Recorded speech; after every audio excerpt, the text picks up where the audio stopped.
Well, thank you very much for joining us today. Thank you for the Scarsdale High School to be our host, and all the alumni that sent all the nominations for the Distinguished Alumni Program, as well as the selection committee members and volunteers of the Scarsdale Alumni Association. Bob, we all have a little tag, by the way, if you haven't seen it. We have Bobbitt, Jane, Mr. Rothschild, Godwin, somewhere, Allison, and Andres.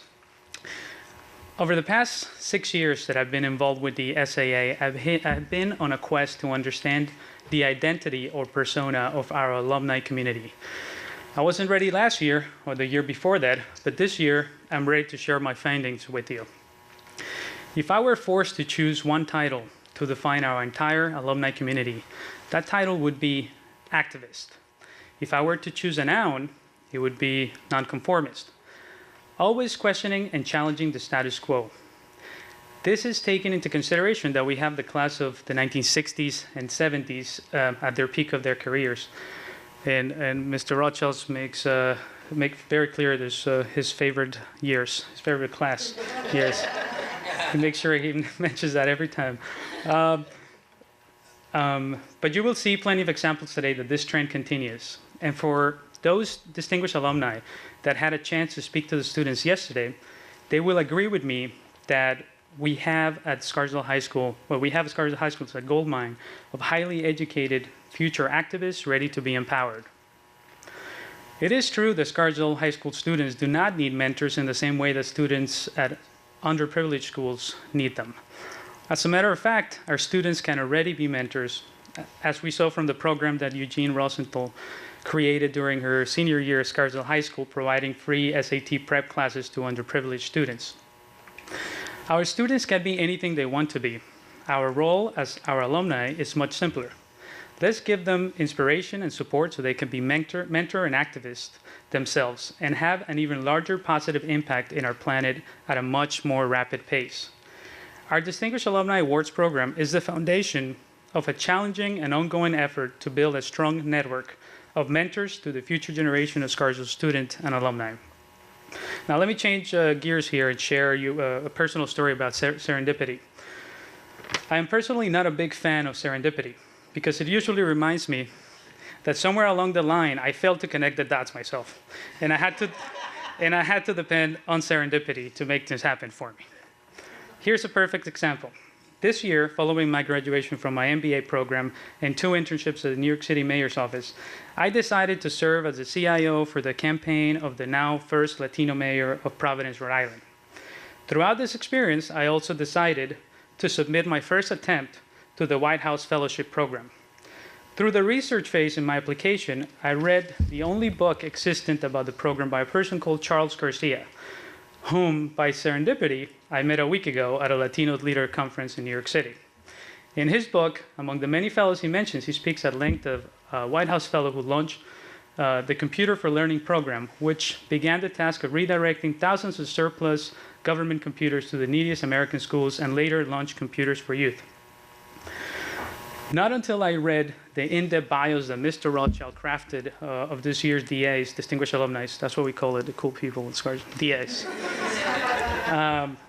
I realized that Elizabeth Stock actually had attended my high school, and we have just selected her as a new 2011 Distinguished Alum. The Distinguished Alumni Program is the first step to convert alumni serendipity into an exact science for all of our students and alumni. Right now, we have a long way to go, and in order to do this, we need your help as mentors and financial supporters of the All Volunteer Association. So I encourage you to speak to our volunteer treasurer, Bhavat Patel. Where is he? There he is. He's ready. That's right. To update your membership and provide a booster to the organization. On that note, and by the way, there's a little sheet inside the handouts that we're going to provide you with that makes it very easy for to renew your membership. On that note, I want to introduce you to the new principal of Scarsdale High School, Mr. Kelley Hamm.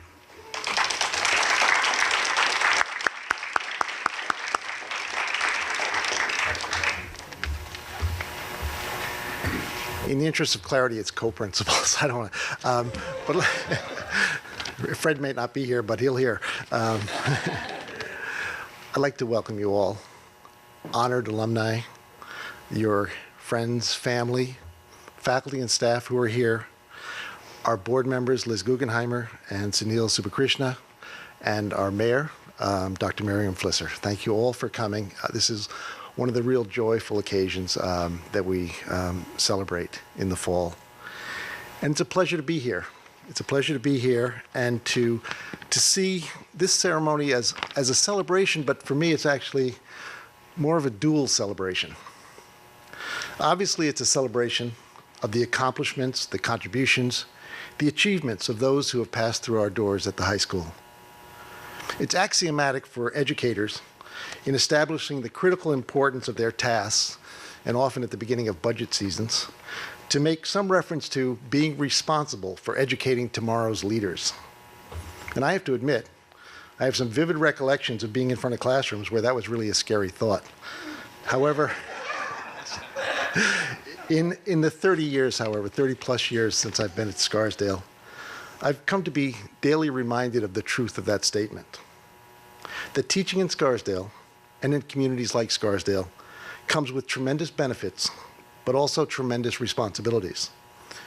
It's on occasions such as this, as we consider today's honorees and review with a sense of awe the noteworthy contributions they have made in the fields of public and community service, social activism, journalism, the sciences, writing, business. We cannot doubt that, certainly here in Scarsdale, we are indeed responsible for educating those who will think of themselves and act as global citizens, those who will make dramatic differences in their chosen fields. We are truly responsible for educating tomorrow's leaders. Looking upon our distinguished alumni being honored today, of that there can be no doubt. But I did say it was a dual celebration. And the second, frankly, is a little bit on the selfish side.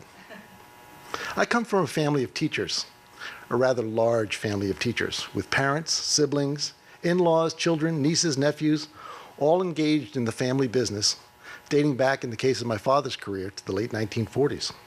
I'm proud to share that. I think that beyond whatever genetic contribution led so many of us Hamms to that choice of profession, there's a shared recognition, a common understanding of the satisfactions that come from being a teacher, being responsible for the palpable excitement that lights up a classroom of students engaged in discovery and authentic learning, the eureka moments that occur in lessons as the seemingly unintelligible becomes intelligible, the joy of opening new worlds to our students, of offering alternative ways of thinking about things, of providing critical skills and understandings that they will carry with them forever. Oh, and then there's summer vacations. But teaching is often spoken of as a craft, which is good because it is a craft, a mix of science, intuition, of alchemy, and we aspire, as any craftsman, to develop the skills to become masters of our craft. As you know, in medieval times, the proof of having obtained that status as a master craftsman was demonstrated by creating, quite literally, a masterpiece. One unfortunate aspect of the career of education, however, is that unlike other craftsmen, teachers rarely get to see the true outcome of their work, to behold the finished product. In a conversation with an alum yesterday, I mentioned what a different sort of satisfaction I would get renovating a kitchen or tiling a bathroom. And certainly not with the skill of a master craftsman, but you finish a job, you step back, and you know, that's something I did, and it's good work. Well, yesterday, it was kind of neat to watch the alumni who were here visiting classes and interacting with students and teachers. They were having difficulty getting to their appointed classes because they were stopped every few feet in the hallway by former teachers, anxious to catch up with them. And today, as we honor these distinguished alumni, we can step back and say, with both pride and humility, this is something I helped to make, and it's good work. So this is, as I began, a dual celebration, a celebration of you and of us, of all that goes into Scarsdale High School, teachers, support staff, students, parents, and we hope to continue, as we evolve, to continue to do good work. Thank you. And now I'd like to introduce Dr. Miriam Flisser, our mayor, who has a few words for the audience.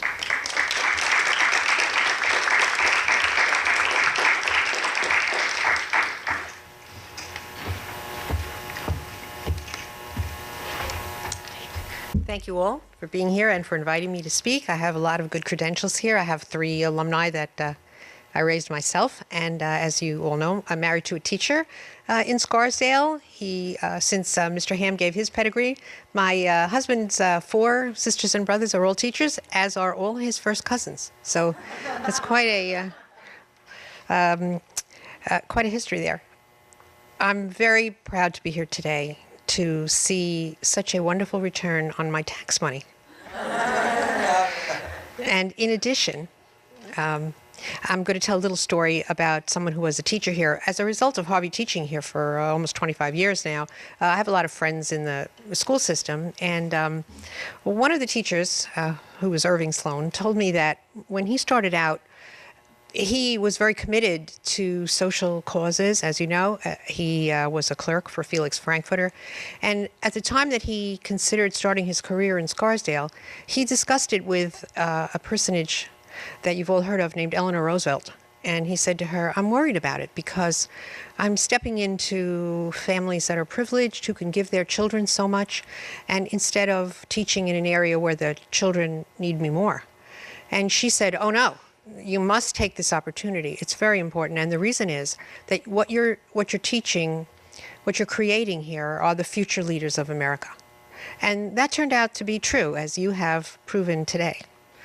So I want to thank you all for having me here, and to tell you that I have maternal pride for you, as well as teacherly pride, and I thank you again.